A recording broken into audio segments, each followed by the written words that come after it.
지금 여러분이 산 비트코인, 여러분이 산 주식이 당장 내일 떨어질지 올라갈지 전혀 알지 못하지 않습니까? 저 역시 코인을 통해서 돈을 벌어봤습니다. 하지만 냉정하게 누군가 저에게 돈 어떻게 벌었어요? 라고 물어본다면 운이 좋았어요 라고 말할 수밖에 없어요. 안녕하세요. 보리아빠의 자기계발입니다.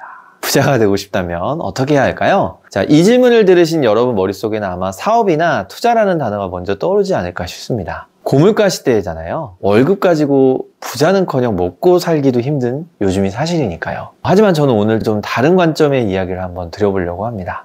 여러분이 진짜 부자가 되고 싶다면 투자가 아니라 바로 이것, 저축에 집중하시라는 이야기를 드리고 싶어요. 아니, 이런 고물가 시대에 어떻게 저축을 하라는 거냐, 그리고 저축한다고 부자가 되겠냐, 이런 생각 드실 수 있습니다. 하나씩 제가 말씀을 드리겠습니다. 한 청년이 있었습니다. 이 청년이 LA에 있는 고급 호텔에서 발레 주차 아르바이트를 했어요. 고급 호텔이니까 이제 부자들도 많이 왔겠죠. 그중 한 명이 스타트업 투자를 여러 개 성공한 진짜 어마어마한 부자였대요. 이 부자 손님이 하는 행동을 보니까 좀 특이합니다.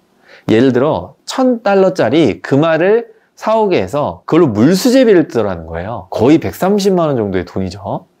또 이 부자 손님이 실수로 호텔 전구를 하나 깬 거예요. 이게 $500, 그러니까 우리 돈으로 약 60만 원 정도였는데 이 부자 손님이 매니저한테 $500가 아니라 $5,000를 던져줬다는 겁니다. 여러분, 이런 분들 보면 어떤 생각 드실 것 같아요? 와, 진짜 부자다, 이런 생각 드시지 않을까요? 그런데 이 몇 년 후에 이야기를 듣게 된 게 있습니다. 이 부자 손님이 파산했다는 이야기입니다. 이와 반대되는 사례가 있습니다. 로널드 제임스 리드라는 사람을 아시나요? 이분 이름을 들어보신 분은 거의 없을 겁니다. 이 사람은 25년 동안 차 수리공 일을 했고요. 17년 동안 백화점 청소부 일을 했습니다. 한마디로 우리 주변에 볼 수 있는 굉장히 평범한 삶을 산 거죠. 그런데 이 사람이 죽을 때 보니까 재산이 $800만, 우리나라 돈으로 100억이 넘는 돈을 갖고 있었고요. 이 재산의 상당수, 약 80%를 지역사회에 기부를 한다는 유언을 남기고 세상을 떠났습니다. 자, 이 두 가지 사례를 들어보면서 도대체 어떻게 된 것인지 좀 궁금하지 않으십니까? 이분이 복권에 당첨된 건 아니고요. 먼 친척으로부터 유산을 물려받은 것도 아닙니다. 이 사람은 그냥 자기가 번 얼마 안 되는 돈을 저축했고요. 그 돈을 우량주에 투자합니다. 뭐야, 결국 투자야? 이런 생각 드시지 않나요? 중요한 건 이 사람이 투자가 대박이 나서 부자가 된 게 아니라 저축을 하며 돈을 꾸준히 모았고 이 돈이 복리를 통해 불어났다는 사실입니다. 자, 스타트업 투자와 사업을 통해 막대한 돈을 벌었지만 그 돈을 막 쓰다가 파산한 사람과 평생 평범한 삶을 살았지만 죽을 때 100억 이상의 돈을 갖게 된 사람, 여러분은 둘 중에 누가 부자라고 생각하시나요? 오늘 보리아빠가 들려드리는 이야기는 책 돈의 심리학에 관련된 이야기입니다. 부자가 된다는 건 부를 많이 쌓았다는 이야기입니다. 예전에 저는 부를 쌓는다는 게 돈이 많이 벌리는 거라고만 생각을 했습니다. 그래서 돈을 많이 벌면 부자가 되는구나 라고 당연하게 받아들였죠. 아마 이 영상을 시청하는 여러분들도 비슷하게 생각하지 않을까 싶습니다. 제가 20대 중반에 사업을 시작했는데 돈을 많이 벌어야 부자가 된다고 생각을 하니까 어떻게든 저의 모든 노력과 에너지를 매출에 집중하려고 노력했어요. 그리고 그 돈을 갖고 빨리 투자를 해서 빨리 불려야 된다는 생각을 늘 가지고 있었습니다. 당연히 저는 제 사업에 대한 피드백을 매출에 초점을 맞추게 됩니다. 그러니까 내가 이번 달에 얼마를 벌었는지에 따라서 제가 잘 살았는지 못 살았는지를 생각하게 되었죠. 그러니까 당연히 그걸 달성하기 위해서 열심히 일을 했습니다. 일주일 내내 하루에 12시간 이상씩은 기본이고요. 사업도 그런대로 잘 되는 편이었습니다. 그런데 여러분, 그 사실 아시나요? 제가 그렇게 열심히 했는데도요, 1억 모으기가 그렇게 힘들었습니다. 제가 사업을 약 8년에서 10년 가까이 하고 났을 때 제가 그때 1억을 모을 수 있었거든요. 이 책에서도 이와 비슷한 맥락의 이야기를 하는 것 같습니다. 우리가 사업이나 투자를 하면 부를 많이 쌓을 수 있다고 생각하는데 실제로 부를 쌓는 게 뭘 의미하는 건지 그 본질을 잘 이야기해주고 있습니다. 오늘 저는 제 영상에서 이 부분에 대해서 여러분들과 함께 나눠드리고 싶은 마음이에요. 내 소득에서 내가 쓰는 지출 비용을 빼면요, 잉여금이 나옵니다. 너무 상식적인 얘기죠. 내가 번 돈에서 쓴 돈을 빼면 잉여가 나오는 겁니다. 이 잉여금을 모으는 게 부의 원리이자 본질입니다. 다시 말해서 제가 10억을 벌어도요 11억을 쓰면 어떻게 되는 걸까요? 네, 저는 부자가 아니라 빚을 지게 되는 거죠. 반대로 내가 월 200, 300을 벌어도 지출을 잘 통제해서 돈을 50, 100만 원을 쓰게 된다면 돈이 남게 되겠죠. 이게 바로 부의 씨앗의 본질이라는 겁니다.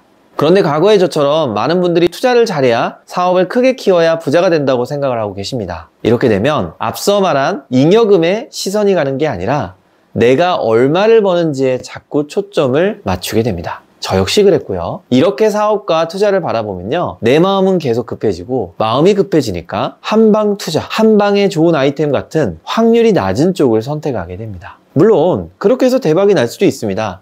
하지만 더 무서운 건 그렇게 대박이 난다 한들 이 낮은 확률에 계속 기대게 되는 사업을 하게 될 확률이 높다는 것이죠. 아마 이렇게 이야기를 드려도 부자가 되는데 저축이 중요하다는 이야기가 막 와닿지 않을 수도 있습니다. 그런 분들을 위해서 또 다른 이야기 한번 제가 준비해 보았습니다. 1970년대를 한번 돌아가 보겠습니다. 이때 사람들이 가장 많이 했던 말이 무엇인 줄 아시나요? 가까운 미래에는 석유가 고갈될 거라고 말을 많이 했습니다. 저도 그런 얘기 많이 들었거든요. 그리고 교과서에도 등재되어 있었어요. 석유는 고갈 자원, 고갈될 에너지라 대체 에너지가 필요하다는 말, 여러분들도 들어보셨죠? 그래서 석유를 아껴 쓰라고 얘기도 많이 했었어요. 지금 시점에서 2024년 4월이 왔습니다. 거의 50년 가까이 흘렀는데요, 아직까지도 석유는 고갈되지 않습니다. 미국은 채굴량을 어마어마하게 늘리고 있거든요. 여러분, 상식적으로 생각을 해볼까요?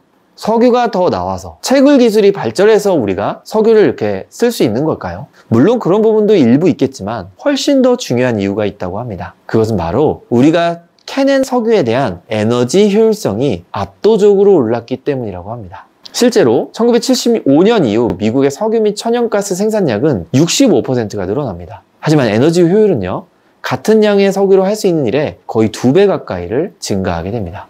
그럼 석유랑 저축이랑은 무슨 상관이에요? 보리 아빠님 여기서 뭘 얘기하고 싶으신 거예요? 제가 말하고 싶은 포인트는요, 여러분이 실제로 지금 통제할 수 있는 일이 무엇인지를 집중하는 게 굉장히 중요하다는 겁니다. 인류가 석유를 더 찾아낼 수 있는지는 알 수 없어요. 아무리 땅을 파도 지구에 더 이상 남는 석유가 없다면 우리가 할 수 있는 일은 없어요. 그렇지만 그 석유를 갖고 지금 당장 에너지 효율을 올리는 일은 어느 정도 통제할 수 있는 영역입니다. 우리가 그런 거에 대한 과학 발전이 이루어진다면 우리는 지금 할 수 있는 일에 집중할 수 있다는 거죠. 근데 여러분, 투자도 마찬가지입니다. 여러분의 투자는 어떻게 될지 모르죠. 하지만 여러분의 저축은 어떤가요? 우리가 미래를 알 수 없듯이 지금 여러분이 산 비트코인, 여러분이 산 주식이 당장 내일 떨어질지 올라갈지 전혀 알지 못하지 않습니까? 저 역시 코인을 통해서 돈을 벌어봤습니다. 하지만 냉정하게 누군가 저에게 돈 어떻게 벌었어요? 라고 물어본다면 운이 좋았어요? 라고 말할 수밖에 없어요. 제가 산 시점이 코로나 딱 그때였거든요. 제가 미래를 예측한 건 또 아니었습니다. 제가 할 수 있었던 거는 공부뿐이었는데요, 저 정말 그때 공부로 코인에만 매달렸었거든요. 이렇게 여러분, 우리가 투자 수익률을 단 0.1%를 올리려는 건요, 정말 어마어마한 노력이 들어갑니다. 하루에 몇 시간을 공부하고 1년 내내 공부와 그 전문가를 만나는 것, 그리고 그런 거에 대한 투자를 하는 것이 부족할 만큼 어마어마한 시간을 쓰셔야 됩니다. 또 그렇게 해서 사실 투자 수익률이 올라간다는 보장도 없는 게 사실입니다. 그런데 여러분, 저축은요, 그거보다 에너지가 훨씬 적게 들어갑니다. 내가 버는 돈을 좀 아끼면요, 모이죠. 내가 결과값을 어느 정도 통제할 수 있다는 사실입니다. 여러분, 현재 우리가 통제하는 건요, 미래를 통제하는 것보다 훨씬 쉬운 일인 건 상식적인 거 아닙니까? 현재 내가 버는 소득을 절약하는 게 효율적이라는 걸 말씀드리는 겁니다. 여기서 말씀드리고 싶은 건 제 말이 사업이나 투자를 하지 말고 저축만 해라, 이런 의미로 들리지는 않으셨으면 좋겠습니다. 사업도 투자도 정말 중요합니다. 그런데 내가 사업과 투자로만 돈을 벌어야지 라는 거에 초점이 가 있는 건 주의하라는 거죠. 왜냐면 자꾸 한 방을 노리게 되잖아요. 반면 내가 저축을 통해서 부를 쌓아야지 라는 거에 초점을 두시면 여러분은 사업과 투자를 하면서도 안정적으로 부를 쌓아가고 결국 최종적으로는 먹고 사는 걸 넘어서 풍족하게 부를 얻을 수 있는 확률이 올라간다는 거죠. 그러면 내가 저축만 하면 부자가 될 수 있냐? 물론 100% 그건 아닙니다. 또 나는 더 큰 돈을 벌고 싶은데 저축만으로는 불가능하지 않냐? 이런 생각도 질 수 있습니다. 제가 그래서 이에 관련된 이야기를 한번 해보도록 하겠습니다. 우리가 저축이라고 하면 돈에 관련된 부분이라고 생각을 합니다. 그런데 사실 저축은요, 돈보다 우리의 자유와 훨씬 더 관련이 있습니다. 이게 어떤 말이냐, 와닿지 않을 부분일 수도 있는데요. 자, 어떤 여성분의 예를 들어보겠습니다. 이분은 어렸을 때 집이 굉장히 가난했습니다. 그리고 성인이 되었는데 가난한 집에서 돈 버는 법을 잘 못 배웠을 거 아니에요. 그래서 자기의 종잣돈 자체가 없고 카드값으로 약 1,000만 원 정도의 빚을 지게 됐다고 한번 생각해 보겠습니다. 그때 그분이 어떤 남자분을 만나고 있었던 거예요. 근데 이분이 그렇게 마음에 들지는 않았어요. 근데 갑자기 1,000만 원의 빚을 갚아줍니다. 그러면서 이런 얘기를 하는 거예요. 나랑 결혼하면 이런 빚을 다시 지지 않게 해줄게. 여러분, 이런 얘기를 듣게 되면 이분이 어떤 결정을 하게 될까요? 자유의지에 맞춰서 결혼을 선택했다라고 말할 수 있을까요? 그리고 만약 이 여자분이 빚이 1,000만 원이 있는 게 아니라 단돈 1,000만 원이라도 종잣돈이 있었다면 꼭 이 남자랑 결혼해야 될 이유가 있었을까요?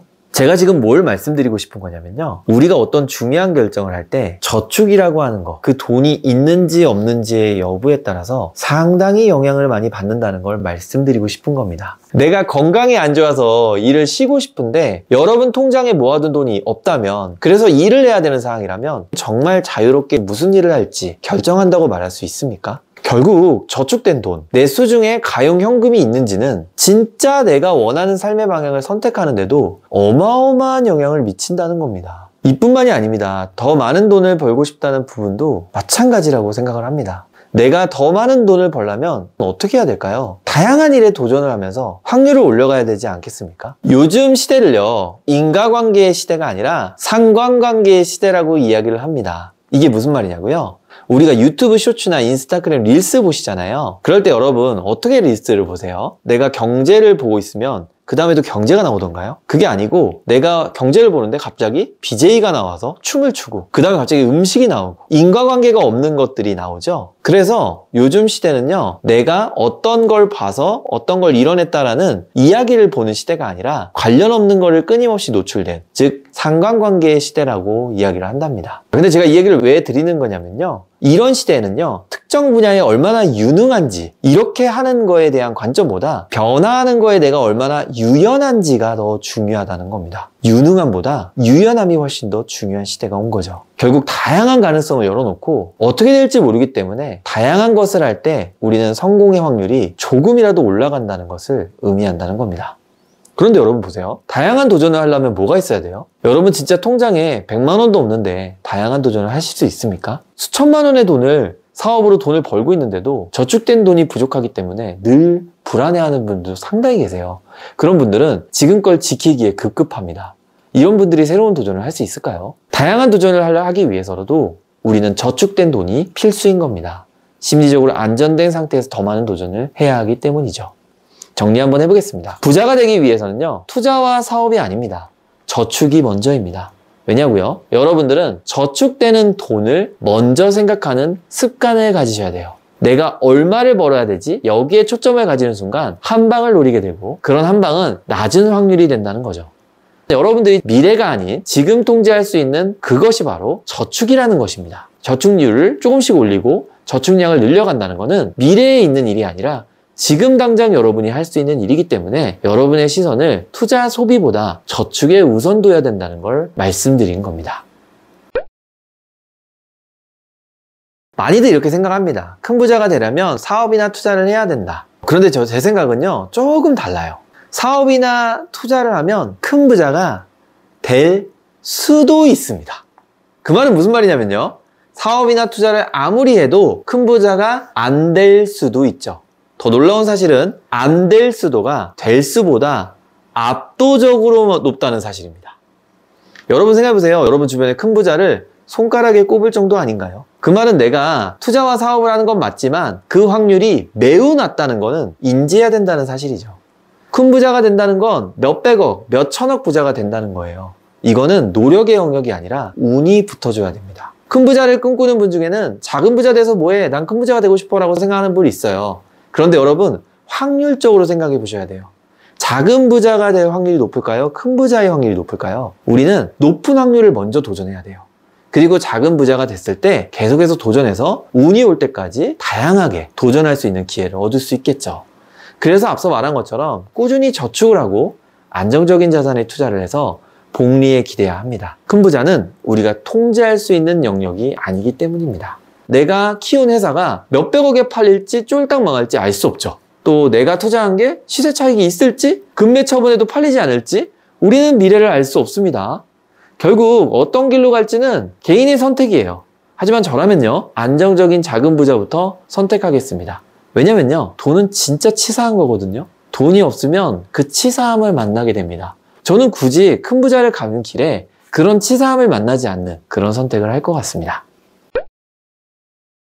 네, 팁이 있습니다. 저축을 꾸준히 하는 과정에서 저축의 순서를 바꾸세요. 사람들은 돈이 남으면 저축을 합니다. 그런데 저는 저축을 하고 돈이 안 남습니다. 이게 무슨 말이냐면요. 소득이 늘어났을 때 선저축을 한번 해보세요. 그냥 얼마를 벌던 간에 이 돈은 저축해야지 하고 원하는 돈을 저축금에 넣으세요. 물론 초반에는 저축을 먼저 하다 보니까 저축금을 빼야 되는 경우도 생기기도 해요. 그런데 여러분들이 저축해서 빼면서 비용을 쓰는 것과 그냥 소득을 버는 거에서 비용을 쓰는 거는 문턱이 다릅니다. 저축을 먼저 하고 거기서 이번엔 내가 비용이 너무 컸네 이렇게 반성하는 시간이 되거든요. 그래서 저축을 잘하는 팁은 그냥 먼저 저축하는 겁니다. 프리랜서처럼 수입이 불규칙한 사람일수록 규칙적인 행동을 해야 합니다. 그런데 저축금이 없을 수 있잖아요. 그럴 때는 저축의 액에 집중하지 말고 저축의 비율에 집중해 보세요. 여러분들의 목표 비율을 잡아보는 거예요. 그래서 나는 10% 혹은 20% 이렇게 시작을 해보는 거예요. 50%, 60%를 하셔도 좋아요. 그런데 그거는 나중에 저축이 재밌어지면 그렇게 올라갈 수 있습니다. 시작할 때는 10% 혹은 난 비용이 많아 이러면 5%도 좋아요. 이렇게 비율로 저축을 해보시면 프리랜서라도 꽤 많은 돈을 저축했다는 것을 아실 수 있게 됩니다. 자, 마무리하면서 돈의 심리학에 나온 문장 하나를 전해드리겠습니다. 저축을 늘리기 위해서 필요한 것은 소득이 아니라 겸손이다. 여러분, 소득이 는다고 저축이 늘 것 같죠? 소득이 늘면요, 비용이 늡니다. 지출이 늘어나요. 소득이 늘어날수록 우리에게 중요한 건 미래를 오만하게, 이런 소득이 계속될 거라는 게 바로 오만한 시선이겠죠? 그렇게 보지 않고요, 겸손하게 이건 언제든지 운이기 때문에 끝날 수 있다 라는 시선을 가진다면요, 현재에 집중하며 저축을 늘릴 수 있다는 이야기입니다. 자, 오늘 이야기 어떠셨나요? 계속해서 여러분들이 건강한 부자가 되기 위해서 보리아빠 계속 공부 열심히 하고 여러분들에게 공유하는 영상 많이 만들어 보도록 하겠습니다. 여기까지 보리아빠의 자기계발이었습니다. 감사합니다.